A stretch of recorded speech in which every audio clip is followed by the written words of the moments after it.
నా పేరు మన్ని సూర్యకుమార్ అండి. మాది శివటం గ్రామం. ఈ ధ్యానంలోకి 2018లో వచ్చామండి. మేము షిరిడీ భక్తులండి. షిరిడీ వెళ్తే షిరిడీలో ఒక జ్ఞానం గురించి తెలిసిన మాస్టర్ పరిచయం అయ్యి మా అబ్బాయిని కరసాలు తీసుకెళ్ళారు. ఆ విధంగా మా అబ్బాయి కరసాలు వెళ్ళి పత్రిసారిని చూసి జ్ఞానంలోకి వచ్చి మాకు చెప్పాడండి.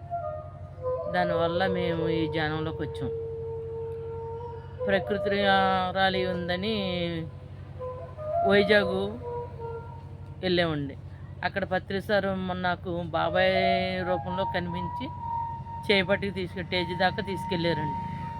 అప్పటి నుంచి నాకు బాగా ధ్యానం, ఆయన పట్ల అనుగ్రహం కలిగి ఇంకప్పటి నుంచి ధ్యానంలోకి వచ్చానండి.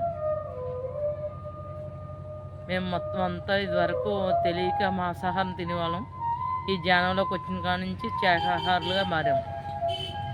మా కుటుంబం అంతా శాకాహారులుగా మారి ఎక్కడ ర్యాలీలు ఉన్నా ఏ ధ్యానం ఉన్నా వెళ్తాము, చేస్తామండి. ధ్యానంలోకి వచ్చిన కాడ నుంచి మాకు బాగా దుఃఖాలు అన్నీ తీరి ఆనందంగా ఉంటున్నామండి.